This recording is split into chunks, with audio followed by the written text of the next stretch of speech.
আসুন আমরা জেনে নিই কেন বই পড়া দিনদার নারীকে বিয়ে করবেন। খুব ভালো শ্রোতা। বই পড়া নারীরা বরাবরই ভালো শ্রোতা হয়ে থাকেন, তাই আপনার কথা শোনার মতো ধৈর্য আর মানসিকতা তার অবশ্যই থাকবে। এছাড়া আপনার যে কোনো সমস্যায় তিনি আপনাকে ভালো সমাধান দিতে পারবেন। দ্বিতীয়ত হচ্ছে ধৈর্যশীল। বই পড়া নারীরা অবশ্যই ধৈর্যশীল হয়ে থাকে, কারণ ধৈর্য না থাকলে বই পড়ার মতো কঠিন কাজটি কখনোই সম্ভব নয়। তাই এই ধাঁচের নারীদের সাথে যে কোনো বিষয় নিয়ে আপনি খুব একটা ঝামেলায় পড়বেন না। এছাড়া এমন হবে তিনি ধৈর্য ধরে অনেক কঠিন কাজটিও করে দেবে যা আপনি পারবেন না। 3 নাম্বার হচ্ছে বিরক্ত করবে না। যেসব নারী বেশি বই পড়েন প্রয়োজন ব্যতীত তারা কথা বলেন না, তাই আপনার যত নীরবতার প্রয়োজন হবে তা সহজেই পাবেন।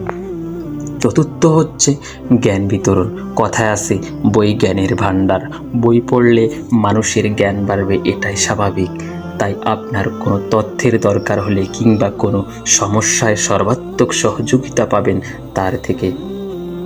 পঞ্চম হচ্ছে আলোচনা হবে অর্থপূর্ণ। যারা বই পড়েন তারা বরাবরই কম কথা বলেন, তাই অকারণে কথা বলে তিনি সময় নষ্ট করবেন না। তার প্রতিটি আলোচনায় হবে অর্থপূর্ণ। 7 নম্বর হচ্ছে জ্ঞানের সঙ্গীর সঙ্গ। অন্য নারীদের তুলনায় বই পড়া নারীরা সঙ্গী এর পছন্দ অপছন্দ বুঝতে পারেন, তাই জ্ঞানী সঙ্গীর সঙ্গ ভালোই উপভোগ করতে পারবেন। 8 নম্বর হচ্ছে গোছালো জীবন। যেসব নারী বেশি বই পড়েন তারা জানেন কিভাবে জীবনকে গোছাতে হয়। আপনার জীবন যদি অগোছালো হয় আপনার সঙ্গী তা গুছিয়ে দেবেন নিশ্চয়ই। এবং 9 নম্বর হচ্ছে নিজের মতো থাকতে পারে।